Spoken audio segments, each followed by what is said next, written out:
I am 60 years old. My son stayed in New York to work, and for 10 whole years he hasn't come home. After my husband and I secretly went to visit him, we pushed open the door and saw a scene. The truth was too shocking. Hello, friends. Although my son has been in New York for 10 years, he used to call and check on my husband and me every single day. But for the last 2 years, his behavior has become extremely strange. Finally, one day, when we secretly went to visit him, a shocking truth shook us to our core. What exactly was it? What was it that made us unable to hold back our tears and make a resolute decision? Please listen carefully to my story. This year, my husband, Robert, and I both crossed the 60-year-old threshold. Our lives can be summed up in one word: content. After so many years of struggling in the business world and building up a considerable family enterprise, we could finally retire peacefully, enjoying our leisure time in a quiet house in a Pasadena suburb. And the greatest pride of our lives, our brightest light, is our only son, Julian. It has been 10 years since he dragged his suitcase to fly to the East Coast for college and then stayed there to work. 10 years have passed in the blink of an eye. For 10 long years, we could only see our son through a lifeless screen. But for me, 8 o'clock every evening had become a sacred moment. That was when Julian would video call home. "Helen, it's almost 8 o'clock. Where are you daydreaming again?" Robert's voice called from the living room, pulling me back from my thoughts next to the white roses that were blooming most brilliantly. I smiled, quickly wiped my hands on my apron, and hurried inside. My husband was already sitting properly on the sofa, the iPad placed solemnly on the mahogany coffee table, its screen lit up, waiting. "You say that as if I could forget," I grumbled out of habit, but my eyes never left the screen. "I wonder if his work went well today. He's looked so thin lately." "You worry about nothing." Robert took a sip of tea, pretending to be profound. "Doing big things naturally requires a lot of hard work. He's a senior consultant on Wall Street now, not a little kid anymore. Every one of his contracts is worth millions of dollars, do you understand? Of course there's pressure." He said that, but I knew he was even more anxious than I was. At exactly 8 o'clock, the iPad screen vibrated. Julian's familiar face appeared. My heart skipped a beat. Still the same neatly gelled hair, still the same gold-rimmed glasses, and wearing a perfectly tailored charcoal gray suit. Behind him was a massive glass wall overlooking the entire Manhattan skyline, skyscrapers twinkling. A top-floor office, luxurious and grand, just as we had always imagined. "Dad? Mom?" Julian's voice was warm, tinged with that familiar fatigue. "Julian, my boy." I quickly pressed my face closer to the screen, trying to see my son more clearly. "Have you had dinner? Is work very busy? Look at you. You've lost weight again. Your cheeks are all hollow." Julian smiled lightly, a professional smile that didn't seem to reach his eyes. "I've eaten, Mom. Just a business dinner with partners. Don't worry, I'm fine. I just closed a big deal today, helping a German tech group with a successful merger." Robert straightened his back, his eyes shining with pride. "Very good. What about that project you mentioned last time?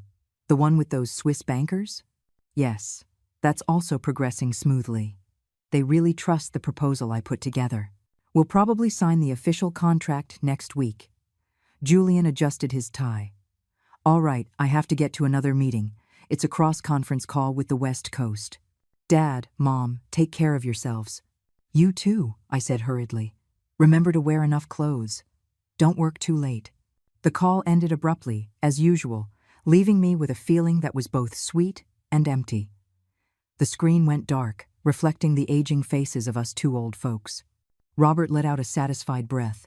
"You see? Our son is truly 1 in a million. At 30 years old, how many people can achieve what he has?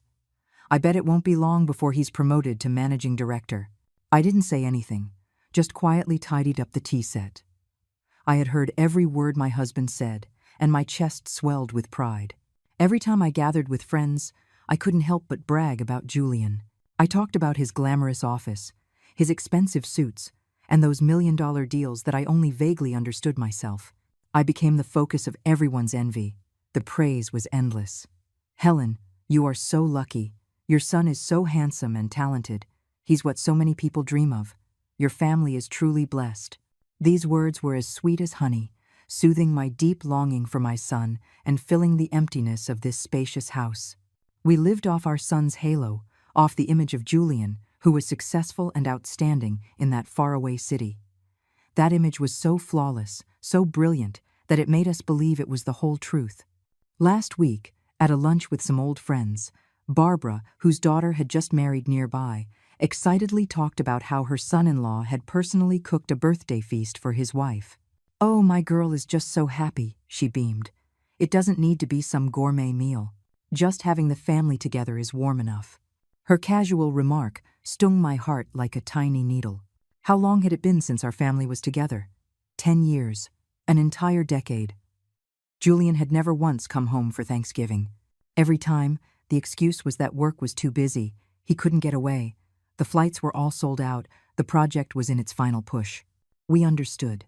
Our son's career came first. We couldn't let our own selfishness hold him back. But that night, I tossed and turned, unable to sleep. I looked at Robert sleeping beside me, his hair already mostly white. We weren't young anymore. How much longer did we have to wait? When would we be able to touch our real, flesh and blood son, instead of just seeing him through a cold screen? A bold idea suddenly flashed in my mind, an idea that made my heart pound. The next morning, Robert was reading the paper in the garden. I brought out some tea, sat down next to him, and spoke in a decisive tone. "Robert, what if we go to New York to see him?" Robert was surprised, taking off his reading glasses. "What did you say? Go there for what?" "That kid is incredibly busy. If we go, we'll just distract him, affect his work. But I miss him so much," my voice choked up. "It's been 10 years. We can't just keep waiting. Your hair, my hair, it gets whiter every day. I just want to cook him a homemade meal, to see with my own eyes if he's really doing well. Don't you see him on video every day? Sharp suits, fancy office. If he's not doing well, who is?" Robert waved his hand, but his gaze wavered. "That's what he wants us to see." I raised my voice slightly, long-suppressed feelings suddenly bursting out. "I want to know how our son lives when he's not on a call. Don't you? Don't you want to hold a grandchild? He's 30 years old? Does he not even have a girlfriend?" That last sentence hit Robert where it hurt. He was silent for a long time, his gaze fixed on the distant gate. His son's career was his pride, but carrying on the family legacy was also his biggest worry. Finally, he put the newspaper down on the table, his voice deepening. "But if we tell him we're coming, he'll just use work as an excuse again. Then I leaned forward, lowering my voice as if sharing a momentous secret. "We don't tell him. We go secretly. We'll give him a huge surprise. What do you think?" Robert looked at me. In his aged eyes, a spark of mischief and adventure flashed, a spark I hadn't seen in years. He nodded decisively. "All right, it's settled. We'll go give that kid the shock of his life." With an indescribable joy, we quietly began preparing our secret plan to go to New York. However, that peace and anticipation slowly began to crack, like fine fissures on a piece of precious porcelain, faint at first, but gradually widening and deepening.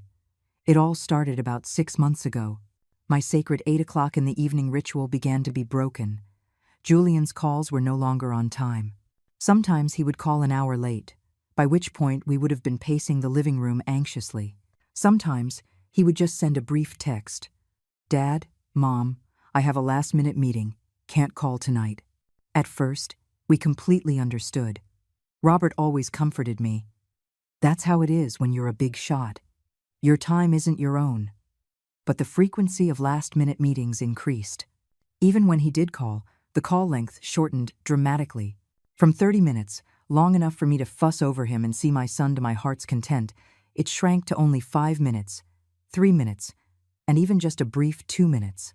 That night, we sat waiting in front of the iPad early as usual. At 8:30, Julian finally called. His face appeared on the screen, but the background was no longer his gorgeous office, but a plain white background, like a wall. He was still wearing a shirt, but no tie, the collar open, looking a bit disheveled. "Julian?" I exclaimed happily. Mom thought you were busy again today. I'm just squeezing in a call, Julian said, his voice hoarse and weary.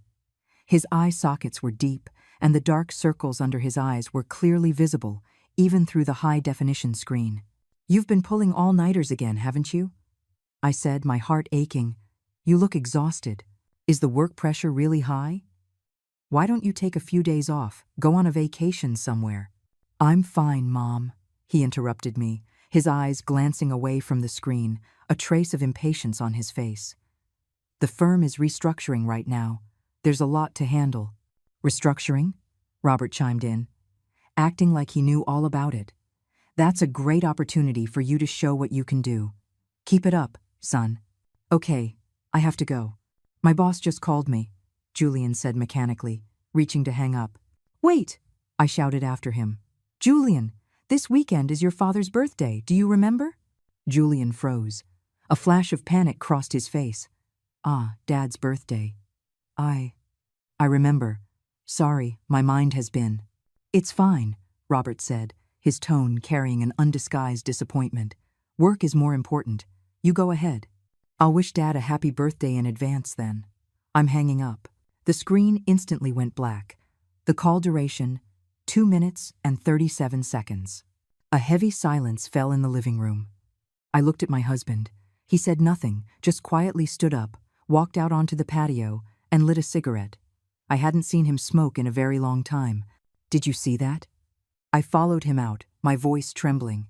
He didn't even remember your birthday. Something is wrong with him, Robert. Something is definitely not right. Don't overthink it. Robert took a deep drag of his cigarette, exhaling a cloud of hazy white smoke. He might really be having trouble at work. When we men are under pressure, we usually don't want to tell the family, don't want to make them worry. He said it to comfort me, and to comfort himself. But I knew his steadfast faith in his son's perfect image was beginning to waver. We no longer discussed our secret trip with the same excitement. Instead, there were sighs and silence. Every night, waiting for our son's call became a form of torture. I held my breath, watching the clock desperately tick past 8 o'clock, 8:30, then 9 o'clock. My anxiety peaked last week. Monday, no call, no text. I told myself he was probably just too busy. Tuesday, still, that terrible silence. I started to get restless. I sent him a text. Julian, are you okay? Why haven't you called Mom and Dad? Wednesday, my message showed read, but there was absolutely no reply. My heart felt like it was being squeezed tight. I called him. The phone rang for a long time, then went to voicemail. Thursday, I was like a ghost. I had no heart to tend to the garden, not even my beloved roses. Robert couldn't stay calm either. He kept calling our son, trying the New York number, then the backup number, but the result was the same cold silence. What if something happened to him? I collapsed into my husband's arms, sobbing. The worst-case scenarios flashed through my mind, one after another. A car crash, an illness, a robbery. I didn't dare think any further. It won't. Don't say such unlucky things, Robert shouted, but his voice was trembling too. Our boy is strong, nothing will happen. He must be on a business trip somewhere with no signal, or he lost his phone. But we both knew this was just a feeble attempt to deceive ourselves. In this day and age, in a developed country like the United States, where could you go for several days without any signal? By the 7th day, a full week with no word from our son, my endurance had reached its limit. I sat numbly on the sofa, my eyes red and swollen from crying and lack of sleep. The spacious house now felt like a giant cage, imprisoning our two old hearts, tormented with anxiety. Julian's sudden silence was like an invisible boulder, slowly pressing down, squeezing all the air and life out of us. The halo of the high finance expert, the million-dollar deals, the bright future, everything dissipated in this terrifying fog of silence. I can't wait another second. I stood up abruptly, looking straight at my husband, this man who had once been the pillar of our family, who now also looked haggard and helpless. I can't sit here guessing anymore, Robert, I said, my voice hoarse but resolute. Whatever has happened, good or bad, I have to see my son with my own eyes. I have to go to New York. Immediately. This time, Robert didn't object at all. A father's pride, his trust in his son's abilities, all of it had been worn away to nothing during this past week of silence. His eyes held only the pure fear of someone about to lose the most precious thing they have. "Okay," he nodded decisively, his voice heavy. "I'll go with you. We'll book the tickets right now. We're going to find our son." That night, a terrible storm hit Pasadena. The wind howled outside, whipping the magnolia branches against the glass, making a piercing shriek. Lightning tore across the sky, intermittently casting an eerie blue light into the living room, where we two old folks sat motionless in front of the laptop. We were trying to find the earliest flight to New York, but my mind was a mess. The letters and numbers danced before my eyes. "The earliest flight is 5 o'clock tomorrow morning," Robert said, his voice hoarse with fatigue and stress, connecting through Chicago. Or maybe we should wait until morning, when our heads are clear, to decide. "It's the middle of the night, we're upset. What if we make a mistake?" "No," I refused flatly. "I can't wait until tomorrow morning. I feel like if we're 1 minute late, something terrible will happen." "Don't scare yourself," my husband sighed, reaching up to rub his temples. "We haven't heard from him for a whole week. What difference will a few more hours make? You go get some rest. Look at you, you're exhausted." Perhaps he was right. My body was falling apart, and my spirit was at its limit. I staggered to my feet and went back to the bedroom, but I couldn't sleep. The sound of the rain, the wind, the thunder, all intertwined with the frantic pounding of my heart. I curled up under the covers, trying to find some warmth, but I was still freezing cold. Exhaustion and worry finally dragged me into a fitful sleep, a sleep more terrifying than being awake. And then I dreamed of Julian. Not my son in a high-end suit, standing in his glamorous office. No, in my dream, I saw him standing on a vast, muddy construction site, letting the torrential rain pour down on him. Mud covered him from head to toe. His faded blue work clothes were tattered, revealing his thin, dark body. He wasn't wearing his intellectual, gold-rimmed glasses. His cheeks were sunken, covered in grime. Only his eyes shone with pain. He looked at me, his gaze desperate. Then he slowly reached his hands out to me. Oh God, those hands. They weren't the hands of a financial expert. Not the long, clean hands used to typing on a keyboard and signing million-dollar contracts. This was a pair of rough, swollen hands, covered in calluses and crisscrossing scratches. His fingernails were packed with black dirt. He opened his mouth, trying to call me, but no sound came out. Only 2 streams of hot tears mixed with the cold rain, flowing down his gaunt cheeks. He was crying silently. "Julian!" I screamed in terror, bolting upright in bed. Sweat had soaked my silk pillow. I gasped for air, as if I had just run a marathon. Outside, the rain was still pouring, the thunder still booming, but none of it could drown out the image of my son's calloused hands and tear-streaked face from the dream. It was so real. Every detail was so clear. It was so painful. It tore my heart apart. That wasn't a dream. It was an omen. It was my son's cry for help. I was utterly terrified. I leaped out of bed, not even bothering to put on slippers. I ran to the living room. Robert was still slumped over the laptop, the faint glow of the screen illuminating his weary face. "Robert, wake up! Wake up!" I shook his shoulder forcefully, my voice breaking apart in sobs. He startled, looking at me, confused.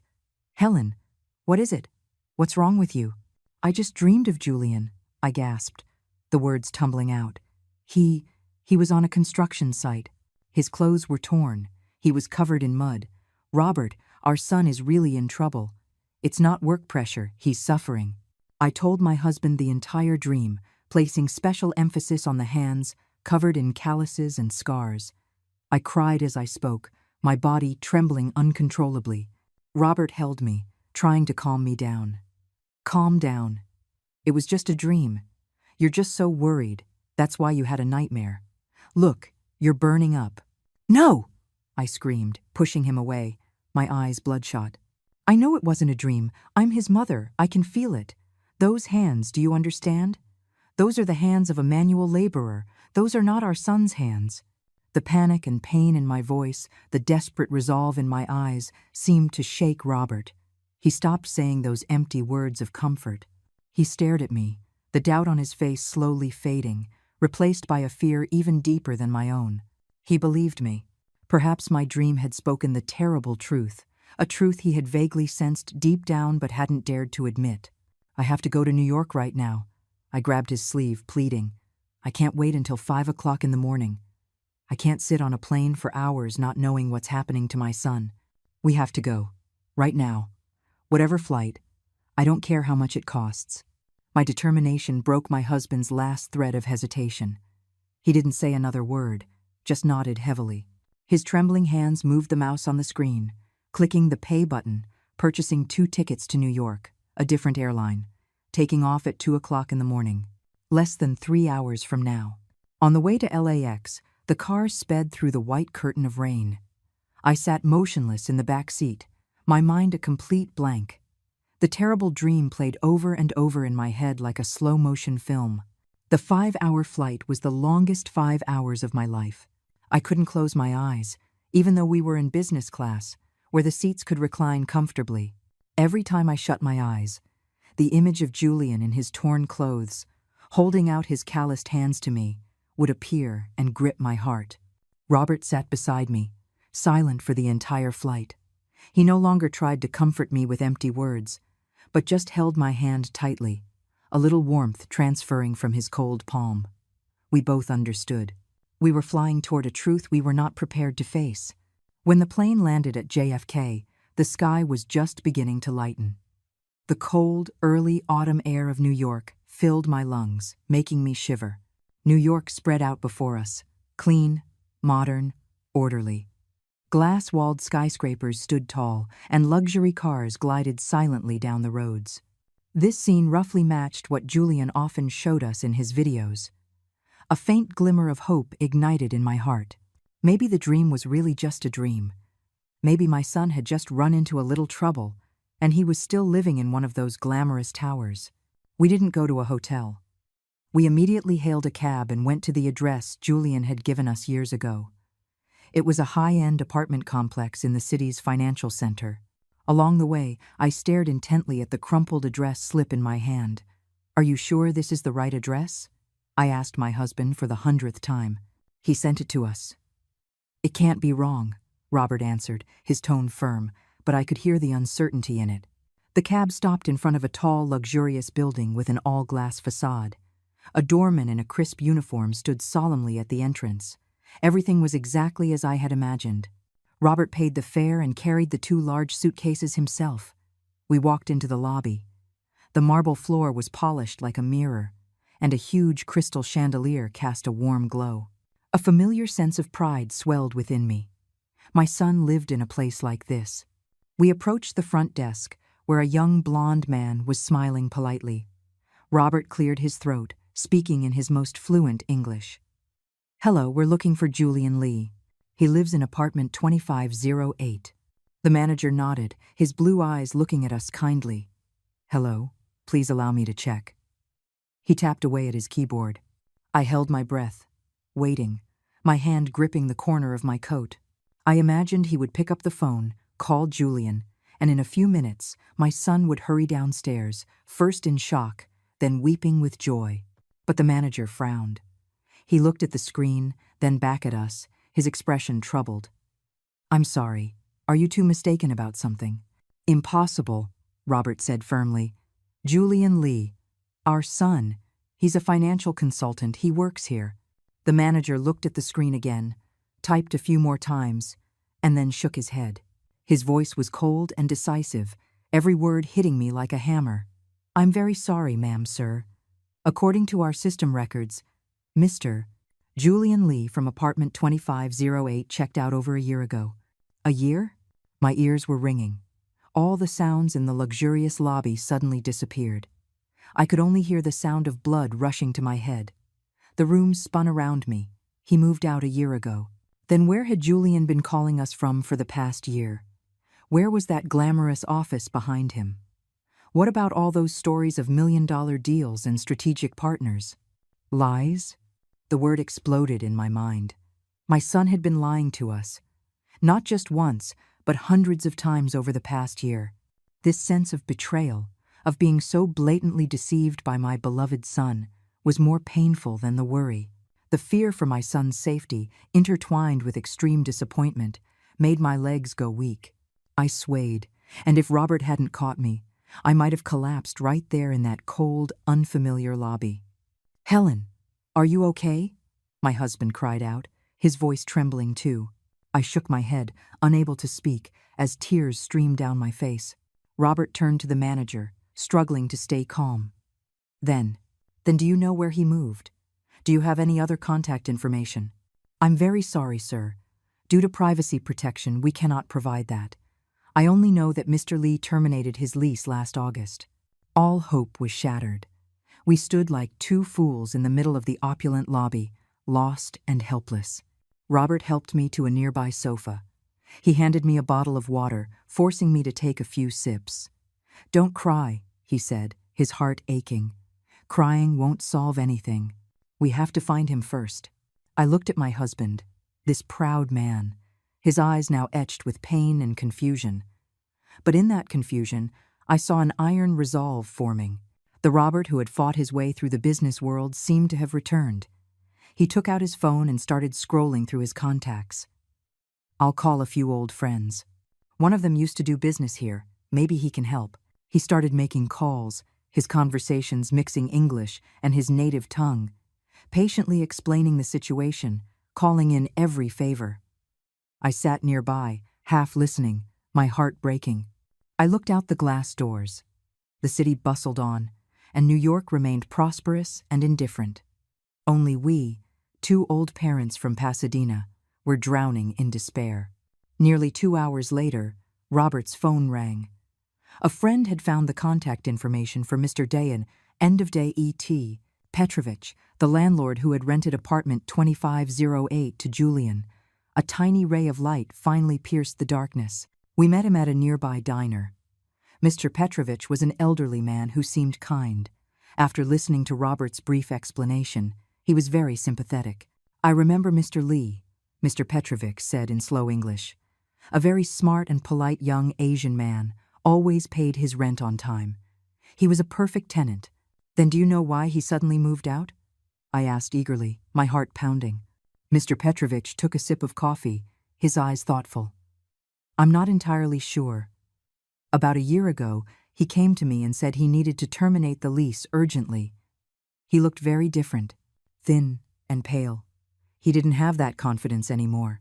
He paused, then said something that made my heart stop. "The strange thing is, he sold almost everything in the apartment. Sold it all to me. Very cheap. He said he needed cash. Fast. He also asked me something." "What was it?" Robert pressed. Mr. Petrovich looked directly into my eyes, his gaze full of sympathy. "He asked me if I knew of any cheap rentals in the suburbs, or dormitories for workers, out in those industrial zones. Dormitories for workers." My ears were ringing again. Mr. Petrovich's words matched every detail of my dream with terrifying accuracy. A muddy construction site, tattered clothes, calloused hands. Why would a high-level financial consultant be asking about workers' dorms? It turned out the dream wasn't an omen. It was reality. Robert thanked Mr. Petrovich and carefully asked for the name of the industrial area Julian had mentioned. After leaving the diner, we immediately hailed another cab. To the industrial district in Queens, Robert told the driver, his voice heavy. The car started moving again, but this time, in the completely opposite direction. We left the glittering skyscrapers and wide avenues behind. The car headed for the suburbs, and the scenery grew bleak. Factories with tall chimneys spewing gray smoke began to appear. In place of luxury, apartments were old, run-down apartment blocks, their paint peeling, their balconies hung with work clothes. This was a completely different world. A world worlds apart from the glamorous New York Julian had described to us. We stood at the entrance of the industrial district in Queens, like two lost souls who had just crash-landed on another planet. Where do we even start?" I whispered, clutching my husband's arm. An invisible fear gripped my throat. Robert didn't answer right away. He looked around, his sharp eyes, honed by years in business, searching desperately for a clue. The industrial park was vast, with dozens, maybe hundreds, of factories and warehouses. Finding one person here was like finding a needle in a haystack. "Let's go," he finally said, his voice weary but resolute. "We'll walk and look. In your dream, he was at a construction site, right?" I nodded automatically. Robert took my hand. We started walking, two old, lonely figures, moving through the streams of workers in safety vests and uniforms, all hurrying somewhere. They were either just getting off the noon shift or just starting a new one. They passed us by, an endless stream of unfamiliar, tired, weathered faces from all over the world. No one noticed the two elderly Asian people searching frantically for something. With every step on this road, stained with grime and oil, my heart sank lower. Robert led me deeper into the district, toward a vast piece of land fenced off with corrugated metal, where the noise was loudest. A construction site. My heart began to pound, matching the rhythm of the jackhammers in the distance. A feeling of both dread and a strange pull drew me toward it. We stood outside the metal fence, peering through a gap. Before us was a massive, chaotic scene. Mud was everywhere. A tangled web of rebar and scaffolding reached toward the gray sky. Excavators and bulldozers roared, moving back and forth like giant beasts. Hundreds of workers, wearing hard hats and stained clothes, were shouting, carrying, and toiling under the weak New York Sunday. This scene, why was it so familiar? It was exactly like my dream. I trembled, my eyes scanning the entire site, searching in vain. And then, I saw him. My heart stopped. My throat went dry. All the noise of the world faded away. In the midst of a group of strange workers, there was one thin figure, noticeably smaller than the rest, struggling to carry several long, heavy iron bars on his shoulder. He was wearing a faded blue uniform, caked with cement and dirt.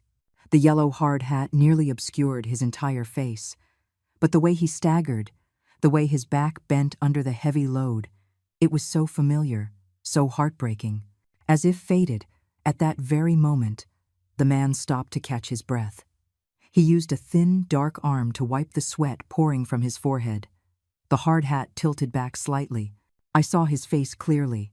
Julian, my dear son, the pride of my life, the one I always thought was sitting in an air-conditioned office pointing at complex financial charts. It was him. But that face was no longer the pale, sophisticated face behind intellectual glasses. It was a gaunt face, weathered dark by the sun and wind. His cheekbones stuck out sharply. His lips were chapped. Only his eyes were the same, those large, intelligent eyes. But now they no longer sparkled with confidence and pride. They were filled with exhaustion, resignation, and a bottomless despair. The shock was too great. The staggering contrast between the image of the financial elite he had curated for years and the cruel, relentless reality before me dealt a fatal blow to my psyche. My world didn't just crack, it shattered into a million pieces. I was dizzy, the world spun. I couldn't feel anything anymore. Before the darkness consumed me, I only had time to hear Robert's panicked shout of my name.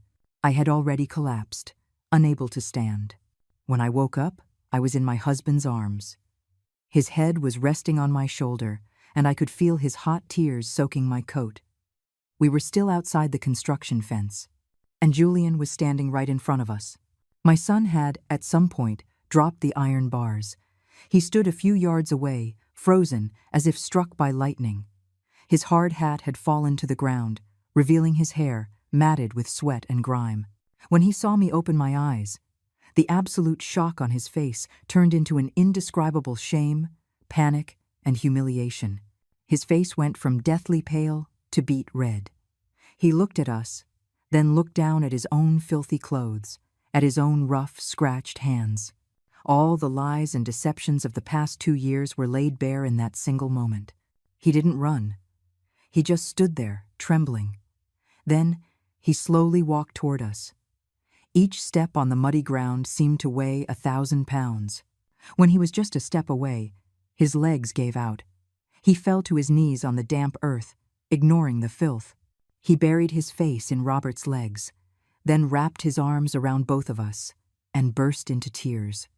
It wasn't a whimper. It was a wail.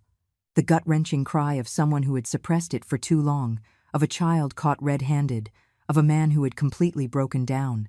"Dad! Mom!" he sobbed. "Why? Why are you here? Dad!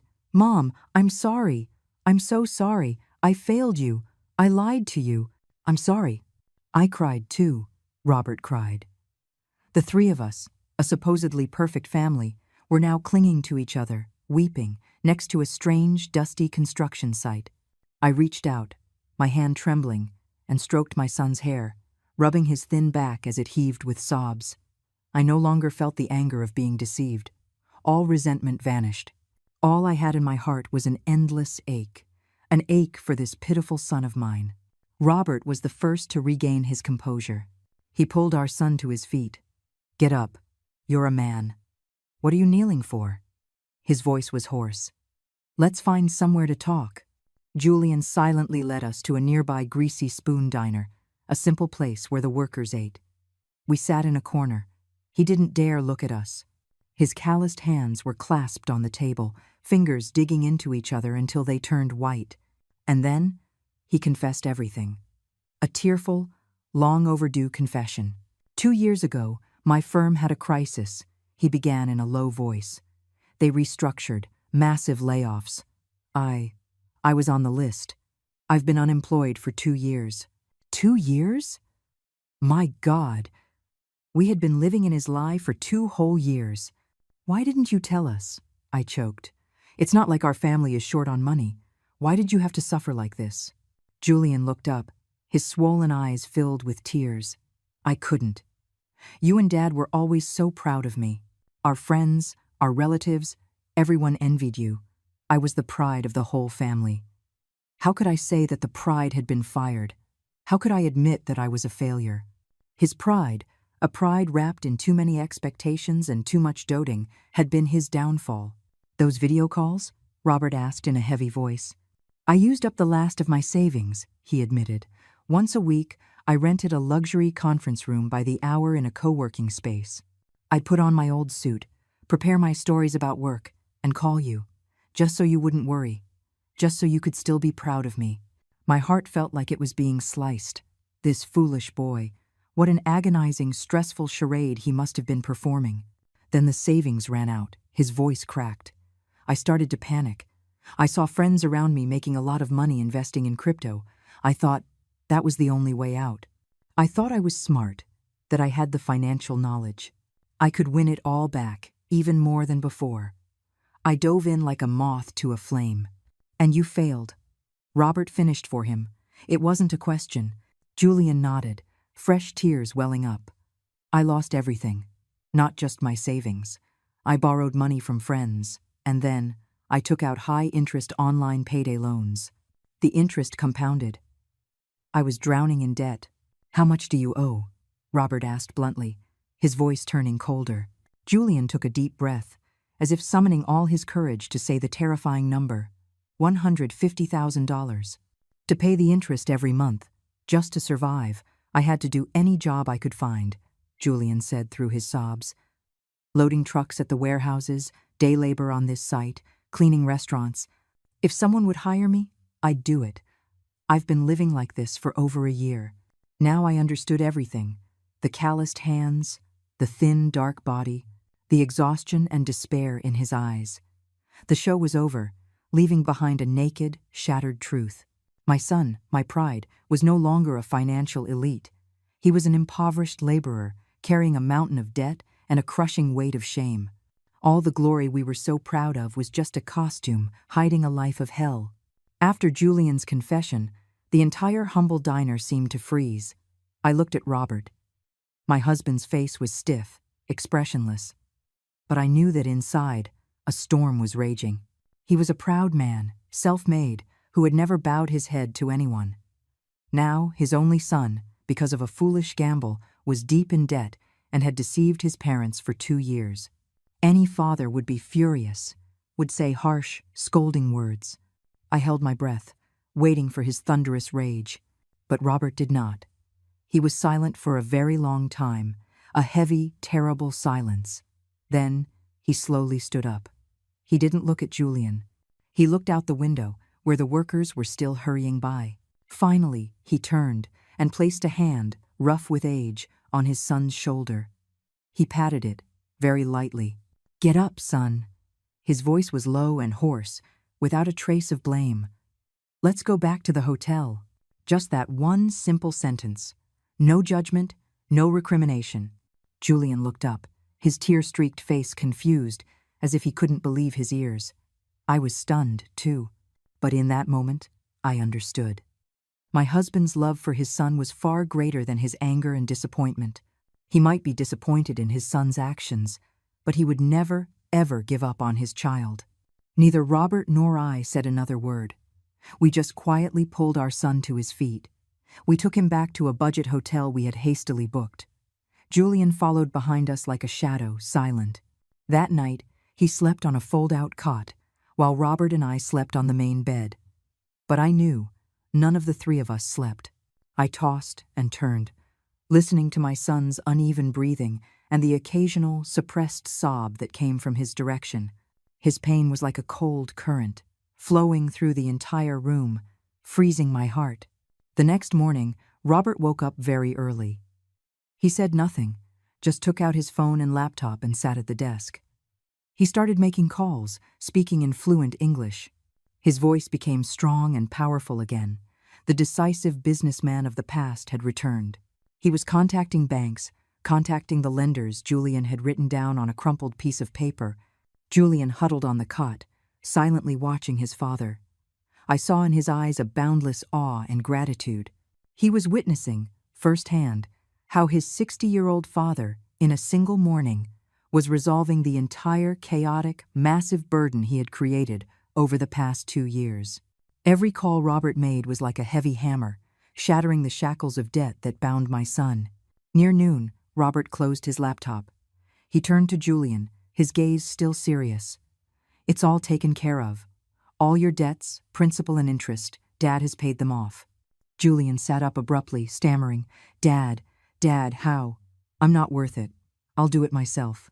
"Shut up," Robert interrupted him, his tone allowing no argument. "How were you going to do it yourself? By working on that construction site for the rest of your life? We didn't raise you to watch you destroy yourself." He paused, his tone softening, but still heavy with authority. "Just consider this the most expensive lesson of your life. Remember it well." Julian couldn't say another word. He just lowered his head, his shoulders shaking. "Pack your things," Robert continued. "We're going home." On the way to the airport, Robert had already booked 3 tickets back to Los Angeles. When I received the e-tickets on my phone, I was a little surprised. It wasn't first class, like when we arrived. It wasn't even business class. It was 3 tickets in coach. I looked at my husband, and I immediately understood his intention. The era of false, flashy luxury was over. This journey was a new beginning, and this beginning had to start on the ground, from the most ordinary, most real place.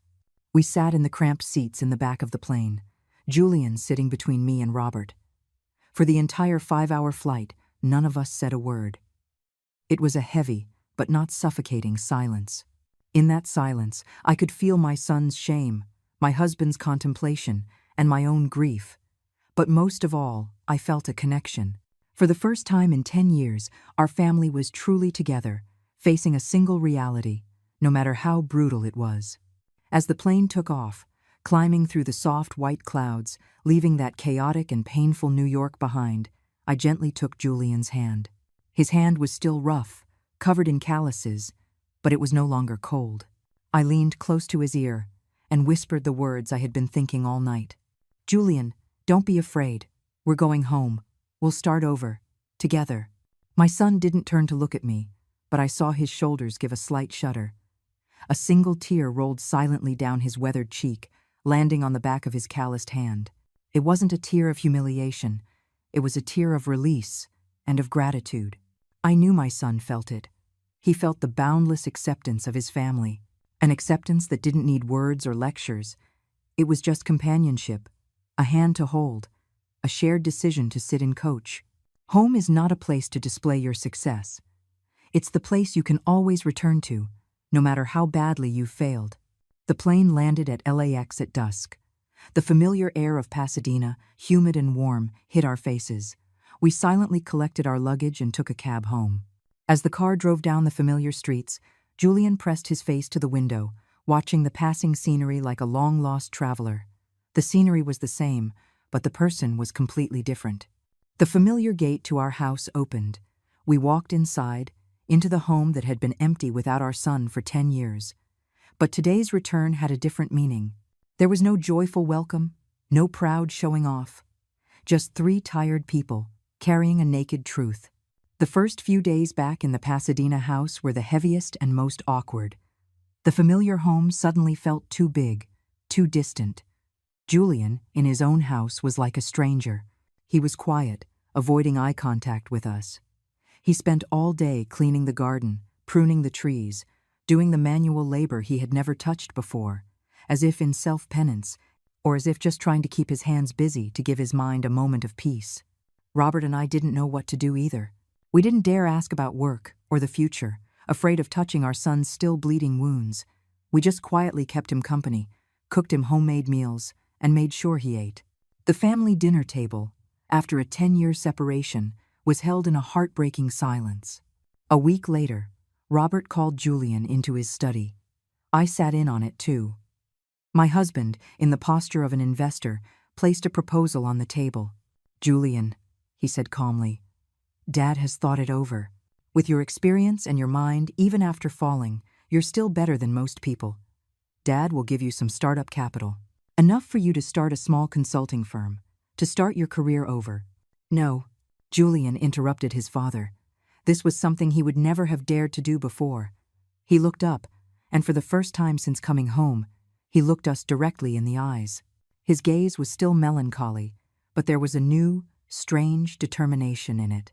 "Dad, Mom, thank you," he said, his voice hoarse, "but I can't take this money. The debt I owe you isn't just $150,000. It's a debt of trust, a debt of pride. It's the debt of my 10 years of living a lie. If I take your money now to start over, I'll never be able to stand up straight for the rest of my life." He took a deep breath and continued, his voice strong. "I have to stand up on my own, starting from the lowest position, starting from 0. No, from the negative number I created.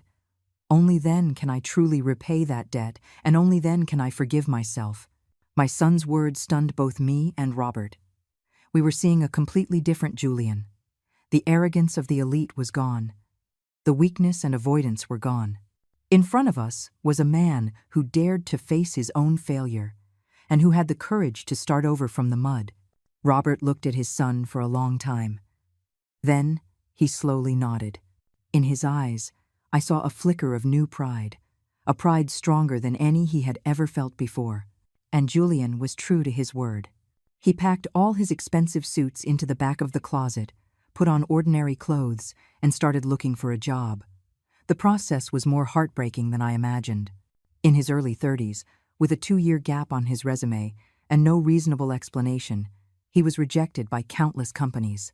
Every time he came home after an interview, the undisguised disappointment on his face pained me. But he never complained. Finally, he was hired as a salesman by a small trading company. A true entry-level position, a job that even recent college graduates would think twice about. The new work environment was also extremely harsh. His younger colleagues looked at him with curious, judgmental eyes. The gossip behind his back was inevitable. "I heard he's that Wall Street guy." What's a Wall Street guy doing running sales? He probably got into some trouble over there, had to come back and start from scratch. I witnessed it all in his demeanor when he came home. The late-night dinners after running around to clients all day. That exhausted figure, that face, weathered by the California Sunday. Sometimes he would just quickly finish a bowl of rice and sit down at his desk again, studying product materials, planning for the next day, late into the night. Several times, my heart broke for him, and I told him to just quit, that we could still support him. But Julian would just shake his head and smile gently. "Mom, compared to those days on the construction site in New York, this is already heaven." That sentence made me cry. My son had truly grown up. And so, with his own painful experience and extraordinary determination, he climbed. step by step. The disastrous failure in crypto had taught him a bloody lesson about risk and the value of hard-earned money. 2 years of manual labor had ground away his arrogance, teaching him patience and empathy. Julian was no longer the salesman who just said nice things. He genuinely listened to his clients, using his knowledge and experience to offer solutions that truly benefited them. He wasn't afraid of hardship, wasn't afraid of being tired.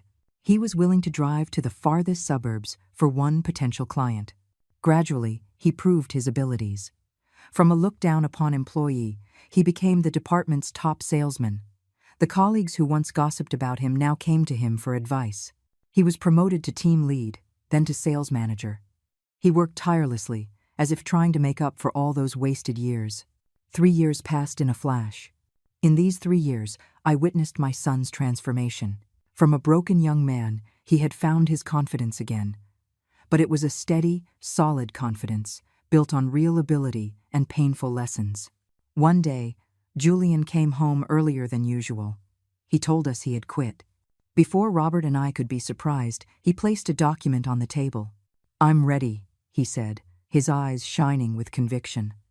"This is the business plan for my own consulting company. For the past 3 years, I've accumulated enough experience, contacts, and a small amount of capital. This time, I'm not asking you for money. I only hope to get your opinion and your blessing." Robert picked up the business plan and read it carefully. I saw his hand was trembling slightly. He read for a long time, then looked up at his son, his eyes shining with unconcealable pride. He said nothing, just nodded forcefully. Julian's consulting firm was established. The office was just a small rented room. The initial staff was only 3 people, but it was built with his sweat, his tears, and his iron will. My son named the company Rebirth. On the day the company opened, Robert and I both went. Watching my son in a well-fitting suit, one he bought with his own money, this time confidently and humbly talking with his first clients, I couldn't hold back my tears.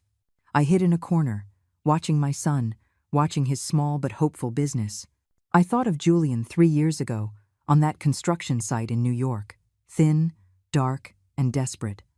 I thought of Julian 10 years ago, through the video screen, so fragile in his pride.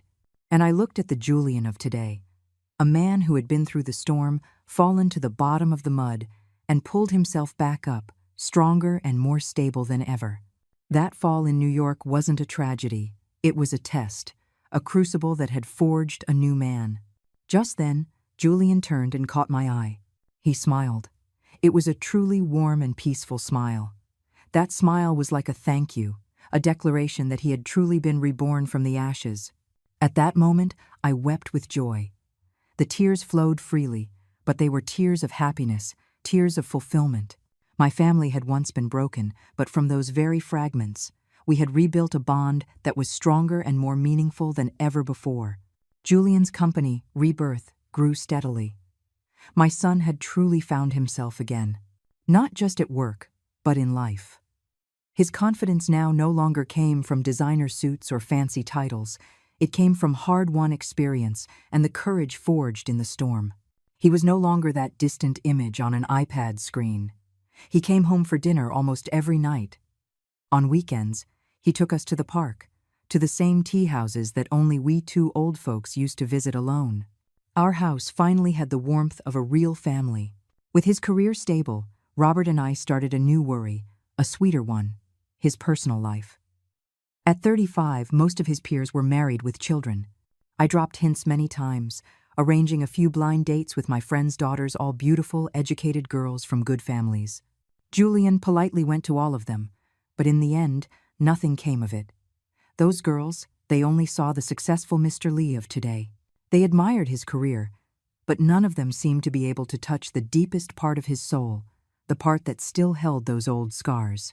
However, fate has a way of finding you when you least expect it. That day, Julian went on a business trip to the Hudson Valley to meet an important partner. When he returned, I noticed he was different. He was happier, often smiling to himself, and the lingering, melancholic brooding in his eyes was gone. After I pestered him, he finally told me, embarrassed, In his free time, he had been walking through the old town and stumbled into a small, riverside pottery studio. He was captivated by the exquisite, rustic, and artistic ceramic pieces. And there, he met the studio's owner, Clara. My son, a man who had clawed his way through the calculating world of finance, was mesmerized by a single image, a girl in a simple linen dress, her dark hair pinned up, sitting at the potter's wheel. Her slender hands were gently shaping a lifeless piece of clay. My son said he had never seen such a peaceful and beautiful sight. They talked for hours. About pottery, about art, about life. Julian bought a tea set as a gift for us, and also used it as an excuse to get her contact information. A month later, Julian brought Clara home to meet us. The first time I saw her, I had a special feeling about this girl. Clara had a gentle, graceful beauty, but what impressed me most were her eyes. They were clear, intelligent, and sparkled with strength and independence. At the dinner table, when I casually mentioned how hard Julian had worked to rebuild his career, Clara looked at my son with eyes full of love and admiration. After dinner, when it was just the two of us in the kitchen, she quietly said something to me that I will never forget. "Ma'am," Clara said, deftly washing the teacups. On our second date, Julian told me his whole story, including those years in New York, about the failure and the days working on the construction site. I was stunned. I never expected my son would have the courage to tell a girl he'd just met about the most shameful period of his life. Clara smiled gently.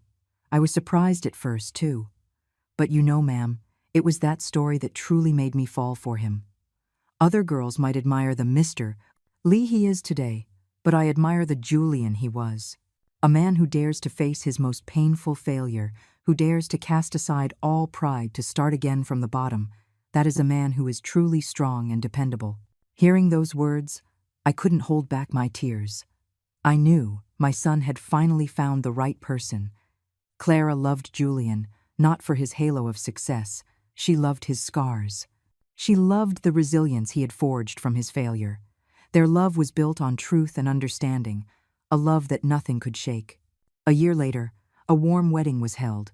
No extravagance, no luxury, just family and the closest of friends. Watching Julian and Clara stand together, exchanging vows, Robert and I looked at each other and smiled, our hearts full. The biggest storm of my son's life was finally over. Now, it was time for the rainbow. Time flies. Julian and Clara used their own savings to buy a small house near us. The house isn't large, but it's decorated with an exceptional warmth and elegance, filled with beautiful ceramic art that Clara made herself. Today is the weekend, and my husband and I are going to the kids' house for dinner. Sitting on the comfortable sofa in their living room, looking out at the small green garden, I feel a sense of completeness and peace I have never felt before.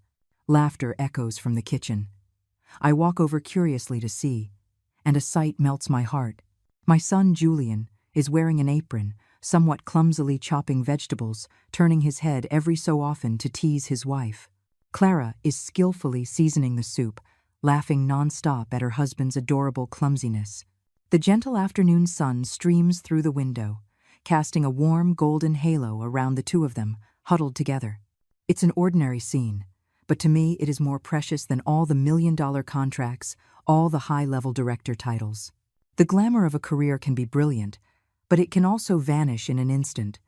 Only the warmth of family and the happiness of a home are eternal. I quietly return to the living room and sit down next to Robert. He is also looking toward the kitchen, his aged eyes shining with happiness. He gently takes my hand. We say nothing, but we both understand. We once had a false pride, built on lies and vanity.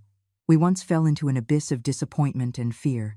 But it was from those ashes of the past that my family learned how to love with forgiveness, how to face the truth, and how to find the real value of life. Looking at the radiant smiles on my sons and daughter-in-law's faces, my heart is filled with an unprecedented peace. Finally, after all the storms, my family has found true happiness, a happiness that doesn't need to be shown off to anyone. A simple happiness, rebuilt from brokenness and love. Thank you for watching. I hope today's sharing has touched you. For friends who haven't subscribed yet, don't forget to click subscribe so we can accompany you every day, and let's grow together. We'll see you next time.